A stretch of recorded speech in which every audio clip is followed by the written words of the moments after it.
Hey, welcome to a special bonus episode of Mysterious Goings On. Every now and then I read a book and write a review. And that's because, well, one, I know what it takes to write a book and that it's a real drag when you write a book. People go to all the trouble of reading it, but they can't quite get across the finish line and write a review. And that's why I try my very hardest to write at least 1-line, 2-line reviews on Amazon with some stars for books I read. But every now and then a book I read by somebody who doesn't need my review gets a review, and this book is no exception. And the book I'm talking about is by 60 Minutes correspondent and one of my favorite political journalists, John Dickerson. It's called The Hardest Job in the World, The American Presidency. And I'm just going to share my review, and you can look in the show notes if you'd like to order the book. I think if you're interested in the history of the presidency and where it's going, which is a big question right now, this is a great book for you to do it. I think it's kind of a handbook for people who want to not only understand the presidency, but have some say as a citizen into the direction where it goes. Does it go authoritarian? Does it become something of more of a parliamentary job, that kind of thing. So not going to sit here for an hour and tell you all about the book. I'm going to read my review. And then if you would like to buy the book, please click the link in the show notes. Just so you know, as an Amazon associate, I earn a very small commission on some of the Amazon links I post. And so if you buy the book, please consider buying it from Amazon just by clicking the link. But here's the book review for The Hardest Job in the World. John Dickerson's book is more than an engaging walk through the history of the presidency. It is also a handbook for our republic in reforming this overburdened office. Using the framing from the Eisenhower Matrix with his usual witty turn of phrase and courtly manner evident on every page, Dickerson plumbs the depths of why the American presidency is, almost from day one, too much work for one person. Dickerson, of Slate Political Gabfest, Face the Nation, and 60 Minutes fame, weaves an entertaining tale starting with Washington, that's President Washington's, former General Washington's, noble example of a man who bowed to Congress and would not, especially under the watchful eye of Thomas Jefferson, accept a bow in return from the Congress. He ends with the chaotic Trump, a man with no reverence for the job or respect for norms. The historical underpinnings of his case for reforming the presidency in place, the last part of the book offers thoughts on reforming the presidency to make it more effective and, dare I say, sane. He also gently suggests our supine Congress wake up. Well, we'll see. I'm all in favor of one suggestion: to lard up the constitutionally slighted office of the vice presidency with most of the ceremonial stuff.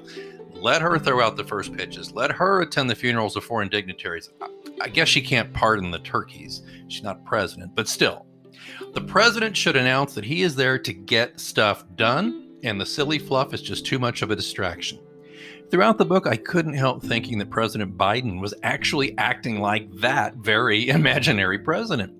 To the chagrin of his critics and the news media, Biden is sticking to the important stuff, interestingly, and of course, this is early days yet, but he may be the most effective president of the last 50 years or so. Dickerson scores extra points with me for spotlighting the dangers of whataboutism and the shallow excess of a click-happy news media raised on fast and hammy, more interested in polls, the horse race, and the social media mired and fired outrage du jour. Dickerson cops to being part of the problem himself a few times in his career, though I've honestly rarely seen much of this kind of thing from him. The book ends on a positive note, in my opinion, and gives me hope that we may just get this nation back on track if we work on reforming the presidency. Frankly, I'd not only doff my cap, but I would actually bow to a president who lets go of some of the powers and trappings of office. How many stars out of 5? I'll give it 5, and I hope you'll click the show notes link and buy the book. It's a great book. Tell John Dickerson that you heard it here on Mysterious Goings On, and we'll be back one of these days with another book review. And if you have suggestions for books for me to read or guests, you know where to find me. Go to mgopod.com and you'll find ways to contact me there.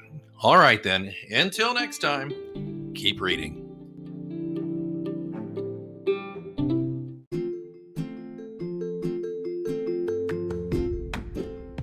Hi, I am Connor Brayton, host of the Story of a Storyteller podcast, author of The Longest Night and General Egypt, and you are listening to Mysterious Goings On.